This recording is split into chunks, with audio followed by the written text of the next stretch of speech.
రైతు బజార్లో సన్నబియ్యం తగ్గింపు ధరకిస్తున్నారట. అలా కాళ్ళు బార్లా చాపుకుని ఖాళీగా కూర్చోకపోతే వెళ్ళి తేరాదు? భర్త కుందనరావుతో అంది మహేశ్వరి. పదవీ విరమణ అనంతరం ప్రపంచంలోని విశ్రాంతినంతటినీ తానొక్కడే అనుభవిస్తున్నంత కులాసాగా కూర్చుని కుక్కటంతో కోటి రకాలు అన్న వంటల కార్యక్రమాన్ని కన్నార్పకుండా వీక్షిస్తున్న కుందనరావు, అబ్బా ఉండవే, చికెన్తో ఎన్ని రకాల వంటలు చేయవచ్చునో సవివరంగా చూపిస్తున్నారు అన్నాడు టీవీని తెర మీద నుంచి దృష్టి మరల్చకుండానే. ఏడ్చినట్లే ఉంది. మనం పక్కా శాకాహారులమండి. మగని వాలకానికి అబ్బురపడుతూ కసుబుస్సులాడింది మహేశ్వరి. చటుక్కున నాలుగు ఖర్చుకున్న కుందనరావు, అవును కదూ, మరి నేనెందుకిలా నాన్ వెజ్ వంటలకేసి కన్నార్పకుండా చూస్తున్నాను చెప్పమా. అయినా ఈ మధ్య బుద్ధి కాస్త మందగిస్తుందోయ్. ఏం చేస్తున్నానో తెలియడం లేదు అయోమయంగా తలగోక్కున్నాడు. తమరికి తీరిక ఎక్కువై తింగరితనం పెరిగిపోతుంది. ఆ ఫలితమే ఇదంతా అదోలా అంది మహేశ్వరి. నీకీ మధ్య ఎటకారం కోసంత ఎక్కువైనట్టుందే. సరేలే, ఆ సంచీలా తగలయ్యి, వెళ్ళి చేస్తాను అని చేతిలోని రిమోట్ దివాన్ మీద గిరటేసి షర్ట్ తొడుక్కుని వీధిలోకి నడిచాడు. వెళ్లే ముందు టీపై మీదున్న ఆనాటి దినపత్రికను ఓమారు తిరగేయడం మర్చిపోలేదు. ఆ దృశ్యం మహేశ్వరి కంట కనుక పడుంటే ఆ ఇంట్లో చిన్న సైజు రామరావణ సంగ్రామమే జరుగుండేది. ఆ వెళ్ళడం మరొక 2 గంటల దాకా అజా లేకుండా పోయాడు కుందనరావు. అతడు వెళ్ళిన అరగంటకి బజారుకి వెళ్ళిన పక్కింటి పాపారావు మరో 15 గంటకే రిక్షాలో బియ్యం మూట వేసుకుని దిగడం చూసి ఆశ్చర్యపోయింది మహేశ్వరి.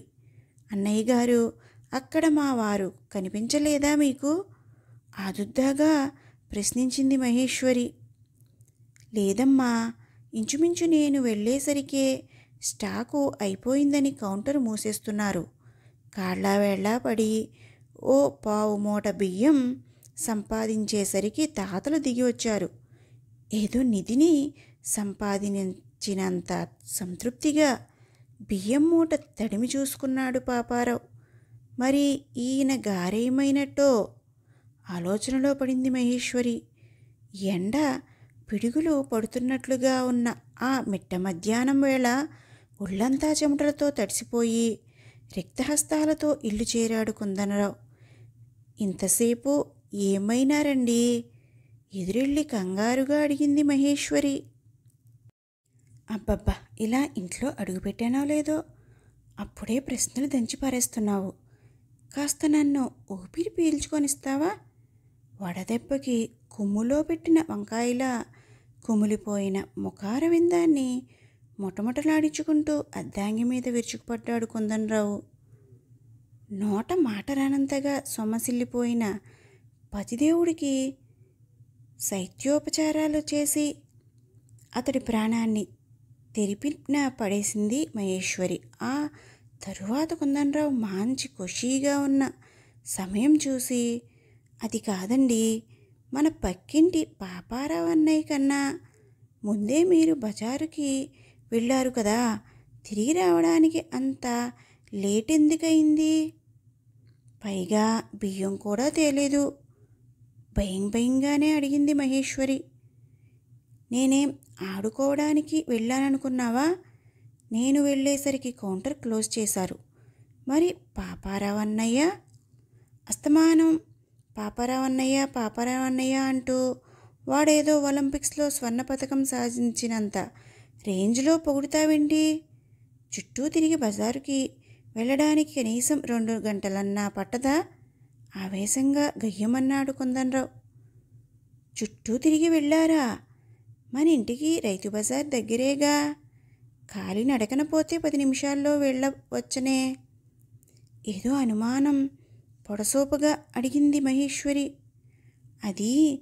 అది ఈరోజు దినఫలాల్లో ఉత్తర దిక్కు ప్రయాణం కలిసి వస్తుందని రాసుంది. ఇలా దగ్గర దారి వైపు వెళ్తే దక్షిణ దిక్కుకి వెళ్ళినట్లవుతుంది కదా అని నసిగాడు కుందనరావు. మహేశ్వరికి అరికాలి మంట నెత్తికెక్కింది. మీ తెలివి తెల్లారినట్లే ఉంది. మీకీ మధ్య దిక్కుల పిచ్చి బాగా ముదిరిపోయింది. ఆ వెర్రిని ఇప్పుడు ప్రదర్శించారు. ఇంతకీ ఆ ఉత్తరం వైపు అఘోరించి ఏం సాధించుకొచ్చారట? అంతా నా కర్మ. నెత్తి నోరు బాదుకుంది మహేశ్వరి లబోదిబోమంటూ. కుందనరావు తేలుకుట్టిన దొంగలా కిక్కురు మనలేదు. మొదట్నుంచి అతడికి ఈ వారాలు, వజ్యాలు, రాహుకాలాలు, దుర్ముహూర్తాలు అంటే చాలా పట్టింపు. ఏ కార్యం తలపెట్టినా ఆఖరుకు పిల్లాడికి పెన్సిల్ ముక్క కొనాలన్నా ఇవన్నీ కుదిరితేనే గాని కొనడు. ప్రతి పనికి ముందు మీనమేషాలు లెక్కించడం, శకునాలు చూసుకోవడం, ముందు తుమ్ము వెనక తుమ్ము అన్నట్టు సెంటిమెంట్స్ పాటించడం అతడికి అలవాటు. అతడికున్న ఈ పిచ్చి వలన అప్పుడప్పుడు మంచి జరిగినా శుభగడియాలు అశుభగడియలు అంటూ వెనుకంజు వేయడంతో పనుల్లో జాప్యం జరిగి కావలసిన కార్యాలు కూడా ఆగిపోయిన సందర్భాలున్నాయి. అతగాడికున్న ఈ వికారాలు చాలదన్నట్టుగా పదవీ విరమణ చేసిన తరువాత మరొక కొత్త పిచ్చి వచ్చి పట్టుకుంది. ఈ మధ్యన కొన్ని దినపత్రికలలో ప్రచురించే దినఫలాలు శీర్షికలో ఏ రాశివారు ఏ దిక్కుకు ప్రయాణిస్తే శుభం కలుగుతుందో సవివరంగా రాస్తున్నారు. దాన్ని తూచా తప్పక ఆచరించడం నేర్చుకున్నాడు కుందనరావు. తాను వెళ్లాల్సిన చోటు పక్కిల్లే అయినా అటువైపు పోకుండా ఈ వైపు ప్రయాణించి సందు చుట్టూ ప్రదక్షిణ చేసి ఆ ఇంటికి చేరేంతగా ఈ విర్రి ముదిరిపోయింది కుందనరావుకి పట్టుకున్న ఈ సరికొత్త జాడ్యం వల్ల ఎన్నో ఇబ్బందులు ఎదుర్కొంటోంది మహేశ్వరి. ఒకసారి భార్యాభర్తలిద్దరూ వీళ్ళింటికి కొంచెం దూరంలో ఉన్న బ్యాంకుకి బయలుదేరారు. ఆ రోజు తూర్పు దిక్కు ప్రయాణం శుభకరమని దినఫలాల్లో పఠించిన కుందనరావు బ్యాంకు ఉన్న దక్షిణ దిక్కునైతే తూర్పు దిక్కుకే పయనించాడు. కాస్త దూరం వెళ్ళారో లేదో రోడ్డు మీద ఎవరో నిర్లక్ష్యంగా పడేసిన ఇనుప ముళ్ళ తీగగా కుందనరావు బైకికి గుచ్చుకుని బండి పంచర్ పడింది. దగ్గరలో ఏ గ్యారేజ్ లేకపోతే కిలోమీటర్ దూరం దాన్ని తీసుకెళ్లి మెకానిక్కి అప్పజెప్పి బ్యాంకుకి చేరేసరికి తల ప్రాణం తోక్కొచ్చింది. అతడితో పాటే ఆ మండుటెండలో పాదయాత్ర చేసే మహద్భాగ్యం కలిగింది మహేశ్వరికి. ఇంకోసారి స్టైలిష్ అల్లు అర్జున్కి వీరాభిమాని అయిన మహేశ్వరి అప్పట్లో కొత్తగా రిలీజ్ అయిన జులై సినిమా చూడాలని ముచ్చపడితే వెంటనే అంగీకరించి తీసుకెళ్తా అన్నాడు కుందనరావు. అప్పుడు ఇదే తంతు. పశ్చిమ దేశ ప్రయాణం యోగదాయకమంటూ నీ ముక్కెక్కడంటే ఓ 10 కిలోమీటర్ల దూరం తిప్పి ఆ సినిమా హాలుకి తీసుకెళ్లాడు. అప్పటికే హౌస్ఫుల్ బోర్డు తగిలించి ఉండడం వలన మహేశ్వరి నిరాశతో ఉసూరుమంది. మొగుడి చదస్తానికి మూగగా బాధపడింది. ఆ థియేటర్లో ఆ సినిమాకి అదే ఆఖరు రోజు. నగరంలో ఇంకా కొన్ని థియేటర్లు ఆ సినిమా ఆడుతున్నా అవన్నీ వీళ్ళ ఇంటికి చాలా దూరం. దగ్గరలో ఉన్న హాలుకి తీసుకెళ్ళడానికే మొగుడు ఇంత తతంగం నడిపాడంటే ఇక దూరంలో ఉన్న థియేటర్కి తీసుకెళ్ళడానికి తనని సిటీ అంతా తిప్పే ప్రమాదం లేకపోలేదని భావించిన మహేశ్వరి తన అభిమాన హీరో చిత్రం చూడాలన్న తన వాంఛను తనలోనే అదిమేసుకుంది. మరోసారి భర్తను కోల్పోయి తన ఏకైక కుమార్తె బాగోగులు చూసుకుంటూ జీవితం గడుపుతున్న ఇరుగింటి ఇందువదన తనకి ఆఫీస్కి సెలవు లేని కారణంగా కూతురిని ఎంసెట్ పరీక్ష రాసేందుకు దిగవడిచి రమ్మని కుందనరావుని వేడుకుంది. యథాప్రకారం తన దిశల గోలలో పడిన కుందనరావు అమ్మాయిని అరగంట లేటుగా పరీక్షా కేంద్రానికి తీసుకెళ్లాడు. ఆలస్యమైన కారణం చేత ఆమెను పరీక్ష రాసేందుకు అనుమతించలేదు. అంతే. ఇందువలన ఆ రోజు నుంచి ఈ రోజు వరకు వీళ్ల ముఖం చూస్తే ఒట్టు. ఇలా ఒకటా రెండా? చిప్పుకుపోతే కుందనరావు లీలలు కోకొల్లలు. రోజురోజుకి ముదిరిపోతున్న అతగాడి ఈ పైత్యం ఎలా పోగొట్టాలో దిక్కుతోచని మహేశ్వరి ఎంతగానో తల్లడిల్లిపోయింది.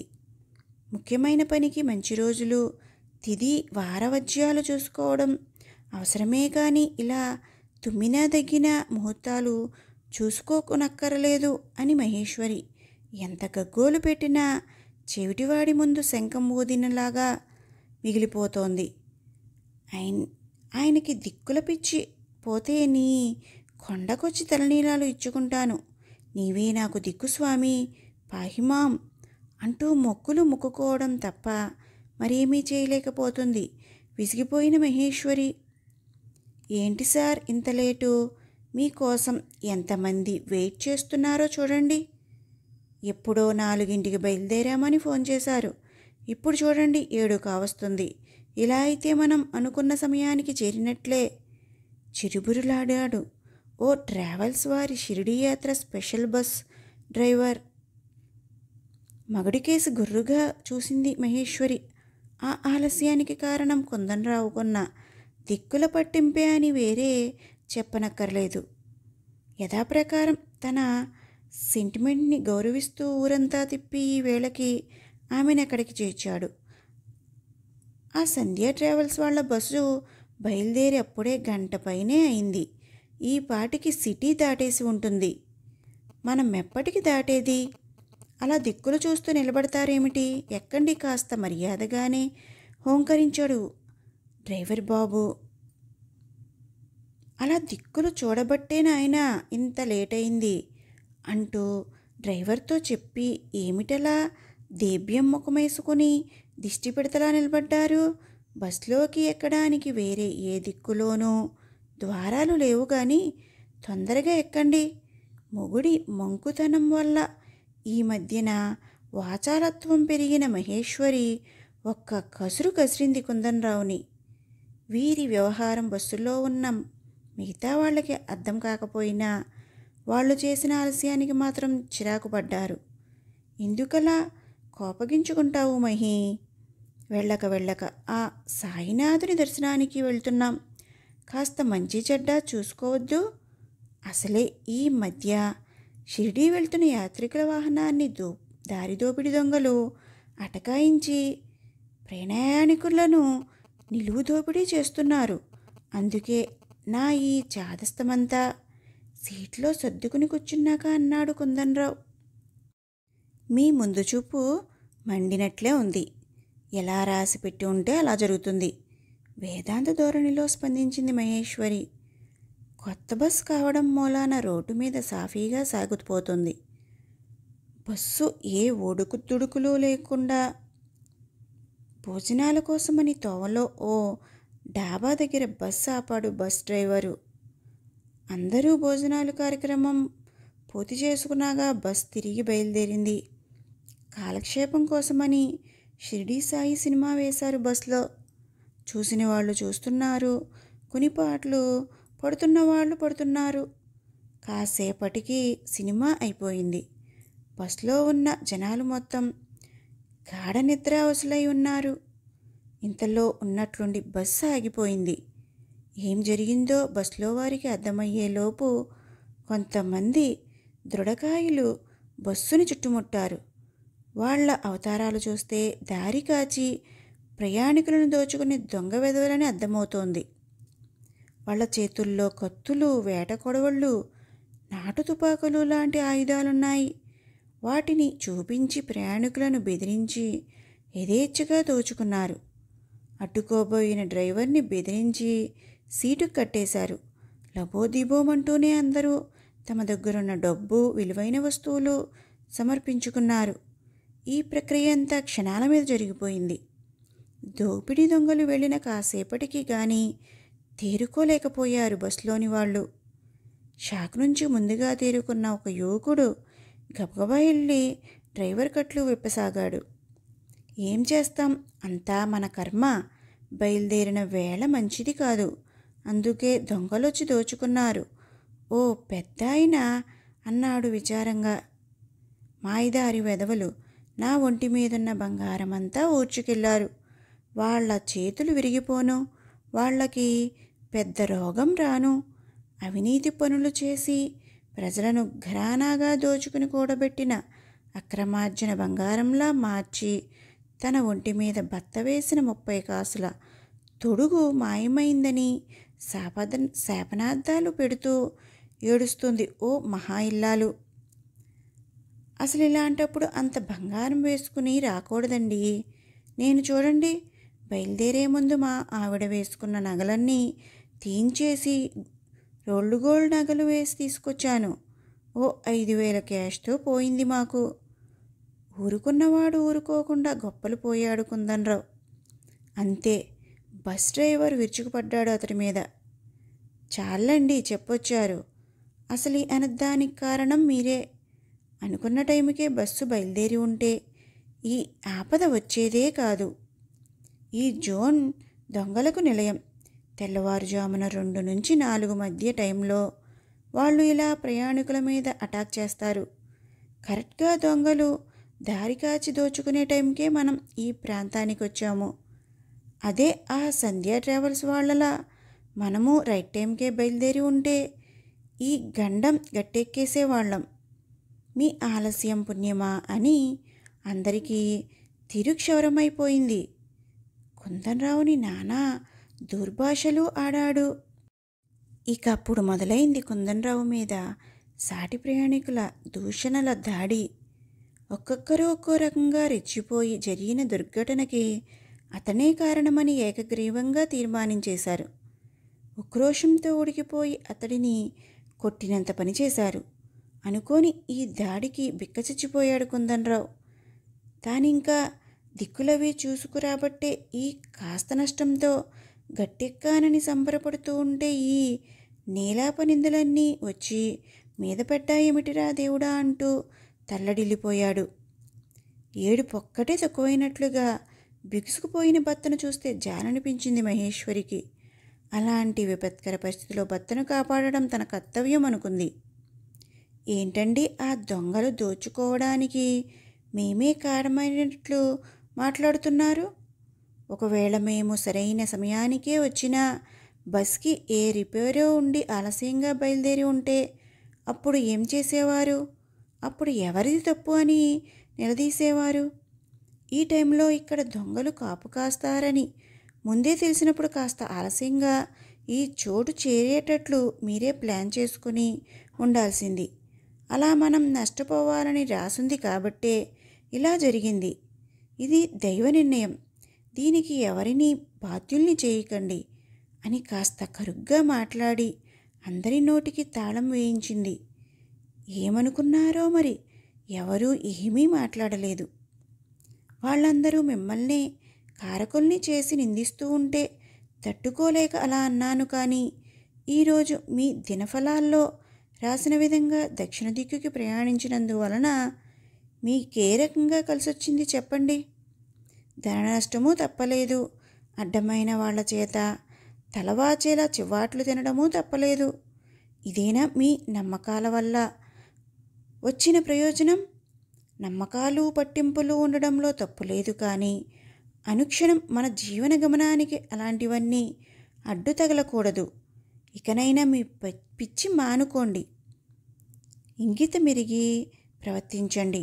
సందు దొరికింది కదా అని మెత్తమెత్తగా చివాట్లు పెట్టింది మహేశ్వరి.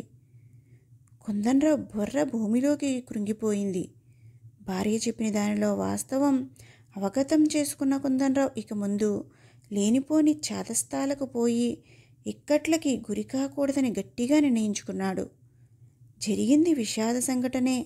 దానివలన బోలెడు మంది జనం అనేక విధాల నష్టపోయారు. నిజంగా ఇది విచారించదగిన విషయమే, కానీ తన భర్తలో మార్పు తెచ్చేందుకు ఆ దైవమే ఈ సంఘటన కల్పించాడని ప్రగాఢంగా విశ్వసించింది మహేశ్వరి. నాయనా వెంకన్న, మా వారి పిచ్చి తగ్గించమని నిన్న వేడుకుంటే నువ్వు సాయినాథునికి రికమెండ్ చేసిన ఆ సమస్యను పరిష్కరించావా నా స్వామి? అందుకే అన్నారు కాబోలు దేవుడు ఒక్కడే రూపాలు వేరు అని. దయచేసి ఈ ప్రయాణం వలన నష్టపోయిన వాళ్ళకి ఏదో రకంగా కలిసొచ్చేటట్లు చూడు స్వామి. మనసులోనే వెంకటరమణమూర్తికి ప్రణామాలు అర్పించుకుంది మహేశ్వరి. చావు తప్పి కన్ను లొట్టబోయినట్లుగా ఉంది కుందనరావు పరిస్థితి. అందుకే ఏ దిక్కుకి చూడక శ్రీమతి సూచనలే దిక్కని మిన్నకుండిపోయాడు కుందనరావు. ఈ కథ మీకు నచ్చినట్టయితే లైక్ చేయండి, షేర్ చేయండి, సబ్స్క్రైబ్ చేయండి.